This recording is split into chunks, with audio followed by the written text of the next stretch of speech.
শুধু জঙ্গিরা ছিল না, শুধু পাকিস্তান থেকে জঙ্গিরা আসেনি। এখানে এই যে হামলা বৈসারানে 22 এপ্রিল, এই হামলায় জড়িত 33 জন কাশ্মীরি লোকাল এবং হ্যান্ডলার, তারা বিভিন্নভাবে জঙ্গিদের সাহায্য করার অভিযোগ তাদের বিরুদ্ধে। একমাত্র নিউজ 18 বাংলার হাতেই তাদের তালিকা। এই তালিকা প্রকাশ কাদের? হরকাতুল মুজাহিদিনে নিযুক্ত, বিভিন্ন জঙ্গি গোষ্ঠীতে নিযুক্ত তারা। এদের সঙ্গে এই জঙ্গি হানার কি সম্পর্ক মৈত্রী?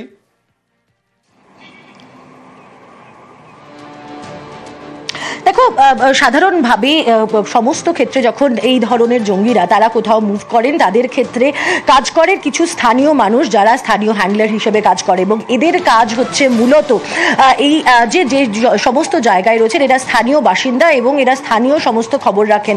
অর্থাৎ একজন ব্যক্তির, একজন জঙ্গির জন্য যে যে ইনপুটগুলো পাওয়া প্রয়োজন, তার নিরাপত্তা, তার মুভমেন্ট এবং সিকিউরিটি ফোর্সেসকে কিভাবে তারা এড়িয়ে যেতে পারে, এই সমস্ত কিছু সুনিশ্চিত করার দায়িত্ব থাকে লোকাল হ্যান্ডলারদের। এমনকি কোন সময়টাতে সেফ প্যাসেজ হবে সেগুলোও কিন্তু নির্দিষ্ট করেন এই লোকাল হ্যান্ডলাররা, এবং এদেরকেই এখন এই মুহূর্তে খোঁজার চেষ্টা চলছে।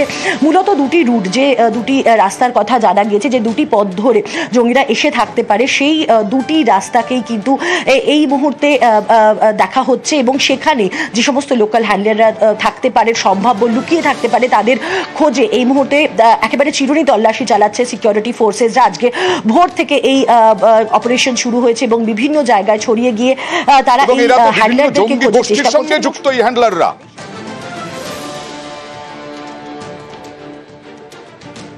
একেবারে এরা সমস্ত এরা প্রত্যেকেই কিন্তু কোনো না কোনো জঙ্গি গোষ্ঠীর সঙ্গে যুক্ত, এবং এরা প্রত্যেকেই এদের নিজস্ব একটি পরিচয় রয়েছে, এবং এরা স্থানীয়ভাবে এরা কাজ করেন, এবং সেই কারণেই এরা লোকাল হ্যান্ডলার হিসেবে পরিচিত। তার মধ্যে একাধিক জঙ্গি গোষ্ঠীর সঙ্গে এরা যুক্ত রয়েছেন, এবং সেই জায়গা থেকে দাঁড়িয়েই কিন্তু এদের যে মুভমেন্টগুলো, সেই সমস্ত মুভমেন্টের ক্ষেত্রেও এরা নিজেদেরকে এরা বাইরে থেকে আসা যে সমস্ত জঙ্গিরা রয়েছে তাদেরকে কিছুটা সহযোগিতা করে, এবং প্ল্যানিং এর ক্ষেত্রে, অর্থাৎ লোকালি প্ল্যানিং এর ক্ষেত্রে তারা কিছুটা সহযোগিতা করে। তোমার মনে থাকবে আদিল ঠোকার বলে একজন জঙ্গি, যে এই ঘটনার অন্যতম চিহ্নিত জঙ্গি হিসেবে পরিচিত, যার বাড়ি গুড়ি গ্রামে। তার বাড়ি থেকে এই ঘটনাস্থল অর্থাৎ বাইসারান ভ্যালি জঙ্গল পথে মাত্র 15 মিনিটের দূরত্বে, সেই জায়গাতেও দাঁড়িয়ে, অর্থাৎ জঙ্গল পথে কোথা দিয়ে যেতে হবে এবং কিভাবে বেরিয়ে যেতে হবে, এই সমস্ত কিছু প্ল্যানিংও কিন্তু এই লোকাল হ্যান্ডলাররা। অবশ্যই আমরা নিশ্চয়ই চাইবো এই হ্যান্ডলারদের খুঁজে বের করুক সেনা। আর ইতিমধ্যেই তো সেনাবাহিনীর পক্ষ থেকে বিভিন্ন জঙ্গির বাড়ি একেবারে গুঁড়িয়ে দেওয়া হয়েছে। এবার কি যুদ্ধ? কারণ যখন কিছু ঘটে তখন সব থেকে বেশি বুঝতে পারেন সীমান্তবর্তী মানুষরা, আর তারাই বাংকার পরিষ্কার করছেন কাশ্মীরে, তারাই এবার বাংকারে থাকার প্রস্তুতি নিচ্ছেন। এতেই জোরালো হচ্ছে জল্পনা। এবার কি যুদ্ধ?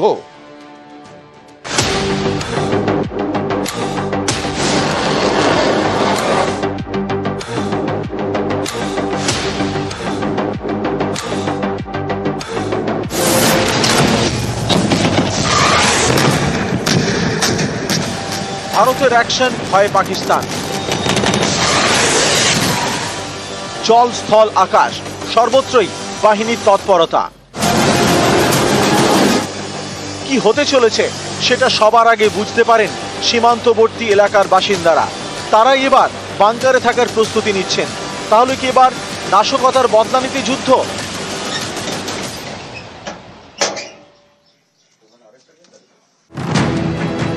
সীমান্তে নজরদারি করতে জওয়ানরা বাংকার তৈরি করেন।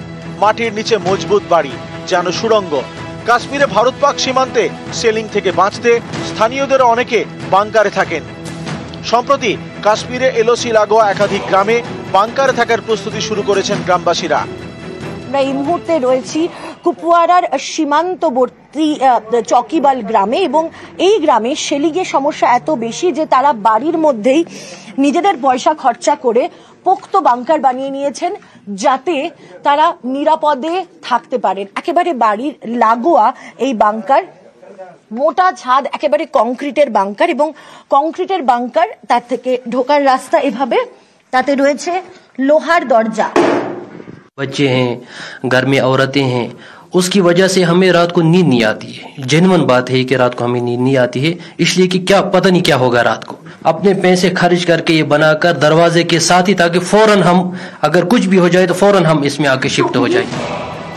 মাটির নিচে ঘর, বাতাস খেলার জন্য থাকে ভেন্টিলেটর। কুপওয়ারার মতো কাশ্মীরের রাজৌরিতেও স্থানীয়দের বড় ভরসা এই বাংকার। এটা এলওসিতে ভারতের শেষ গ্রাম। সারা বছরই এখানে গুলির শব্দ। ये जिस एरिया में हम खड़े हैं ये पूरा का पूरा एरिया फायरिंग की जद में है और काफ़ी सारे हमारे ऐसे घर हैं जहाँ पे कैजुअलिटीज़ भी हुई, हमारे कहीं अपने बिछड़े हमसे। तो ये चीज़ें जो हैं हम हमेशा देखते आ रहे हैं।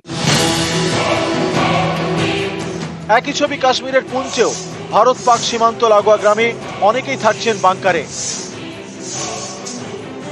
ये जो बंकर है ये जमीन के 10 फुट अंदर है, नीचे है, बहुत मजबूत बैंकर है। ये पाकिस्तान का जब भी फायर आता है इस एरिया में तो हम इस बैंकर में आ जाते हैं, हम बिल्कुल सेफ रहते हैं।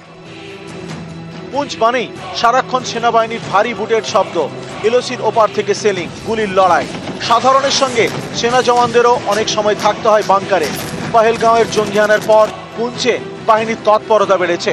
জওয়ানদের জন্য বাংকার রেডি করে রাখছেন গ্রামবাসীরা। গত মঙ্গলবার পহেলগাঁওয়ের বৈশরণে তাণ্ডব চালায় জঙ্গিরা। বেছে বেছে পর্যটকদের গুলি করে খুন করা হয়। এই ঘটনার রেশ কাটতে না কাটতেই ফের কাশ্মীরে খুন। শনিবার সন্ধ্যেই কুপওয়ারায় গুলি করে খুন করা হয় গুলাম রসুল নামের বছর 45-এর এক যুবককে। এলাকায় সমাজকর্মী বলে পরিচিত গুলাম।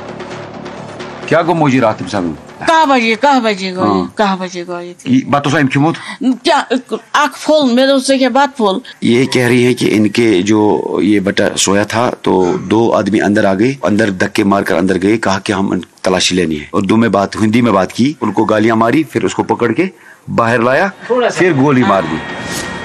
গোয়েন্দাদের দাবি নিহত গুলামের দাদা গোলাম মহদিন লস্করের সক্রিয় জঙ্গি। 1992 সালে পাকিস্তানে গিয়ে জঙ্গি প্রশিক্ষণ নেয়। 2005 সাল থেকে ঘরছাড়া গোলাম মহদিন। এখনো সে লস্করের সক্রিয় জঙ্গি। এই জঙ্গির ভাইকেই শনিবার খুন করে জঙ্গিরা। যেটা প্রাথমিকভাবে জানা যাচ্ছে যে 2জন জঙ্গি ছিলেন এবং এই বাড়ির সামনে এই জায়গাতেই তাকে গুলি করা হয়। খুব স্বাভাবিকভাবে এই ঘটনার জেরে অত্যন্ত চাঞ্চল্য ছড়িয়েছে গোটা এলাকায়। তার কারণ পহেলগাঁওয়ের ঘটনার এখনো রেশ ছড়িয়ে রয়েছে গোটা ভ্যালি জুড়ে এবং তারপরে এখানে একজন সাধারণ মানুষকে এভাবে বাড়ি থেকে ডেকে এনে জঙ্গিদের খুন করায় খুব স্বাভাবিকভাবেই আতঙ্কের বাতাবরণ গোটা এলাকা জুড়ে। ক্যামেরা পার্সন আপু পাঠকের সঙ্গে মৈত্রী ভট্টাচার্য, নিউজ 18 বাংলা। এতজন নিরপরাধ পর্যটককে খুন করলো জঙ্গিরা, তার সঙ্গে সেনাবাহিনীর জওয়ানকেও খুন করলো জঙ্গিরা এবং এই সমাজকর্মীকেও খুন করলো জঙ্গিরা।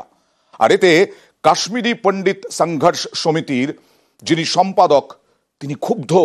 তিনি বলছেন গোয়েন্দাদের কাছে কেন খবর ছিল না, প্রশ্ন তুললেন। কেন্দ্রীয় সরকারের কাশ্মীর সম্পর্কে ধারণা ছিল না, প্রশ্ন তুললেন। এক্সক্লুসিভ দেখুন। Sanjay ji, welcome to news 18 Bangla. जो सरकार के तरफ से बोला जा रहा था कि 2019 के बाद और स्पेशली कोविड के बाद सिचुएशन बेहतर हो गई है, गवर्नमेंट ने सारे पार्लियामेंट में खड़े होकर उन्होंने बोला कि सब ठीक हो गया है, नॉर्मल सी बैक कर रही है, कितना सच है इसमें? हमारे प्रधानमंत्री जी, हमारे गृह मंत्री जी ये कह रहे हैं कि हमने अलगाववाद और उग्रवाद का कमर तोड़ दिया।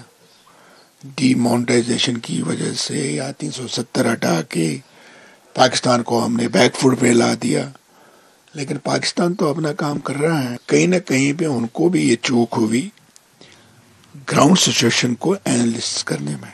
अगर हालात ठीक है, ठीक हुए तो सबसे पहले 2021 में टारगेट किलिंग क्यों हुई, 2019 में पुलवामा अटैक क्यों हुआ, ओडी अटैक क्यों हुआ, या अभी जो पहलगाम बाइसरन में हुआ क्यों हुआ। ये पहलगाम अटैक के बारे में कोई इंटेल था?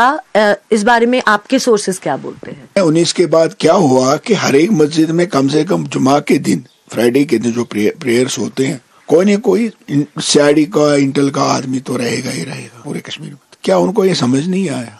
अगर रिपोर्टिंग थी कि हमस टाइप अटैक होगा तो इनको वो सीरियसली लेना चाहिए था और उसके ऊपर काम करना चाहे, तो वो काम उन्होंने नहीं किया। जो टेररिस्ट है उनके घर उड़ाए जा रहे हैं, कैसे देख रहे हैं आप इस चीज को? इससे कुछ फायदा नहीं है। अगर गलती मेरी है, मैं निकला हूँ इंडिया के खिलाफ लड़ाई लड़ने, तो इसमें मेरे पेरेंट्स का कोई कसूर नहीं है। आप एलजी के साथ मिले हैं, कभी बात की है, उन्होंने आपसे बात की है? वो हमारे साथ बात क्यों करेंगे? उनको जो जैसे चीफ एग्जीक्यूटिव ऑफिसर किसी भी कंपनी का होता है, जब अंग्रेज यहाँ पे आए थे ईस्ट इंडिया कंपनी के, वो एक सीईओ है और आज की डेट में वो एमएचओ पीएमओ के सीईओ है यहाँ पे। जिस तरह से एमएचए पीएमओ उनको कहते हैं वो ऐसा ही करेगा। अब अभी हम डर के उस माहौल में जी रहे हैं, क्योंकि कब बीच में ही थोड़ा सा मेरे लिए रिलैक्स मिला था, बट अनफॉर्चुनेटली अभी भी वही चीज़ें हैं और ये पता भी नहीं है कि अगला सेकंड हम जिंदा रहेंगे भी या नहीं रहेंगे। সরকার যেন তাদের চোখ খুলে গোটা পরিস্থিতিকে আরো গুরুত্ব সহকারে দেখে এবং যারা পণ্ডিতরা রয়েছেন, যারা মাইনরিটিজরা রয়েছেন কাশ্মীরে, তাদেরকে প্রোটেক্ট করেন। শ্রীনগর থেকে ক্যামেরা পার্সন আপু পাঠকের সঙ্গে মৈত্রী ভট্টাচার্য, নিউজ 18 বাংলা।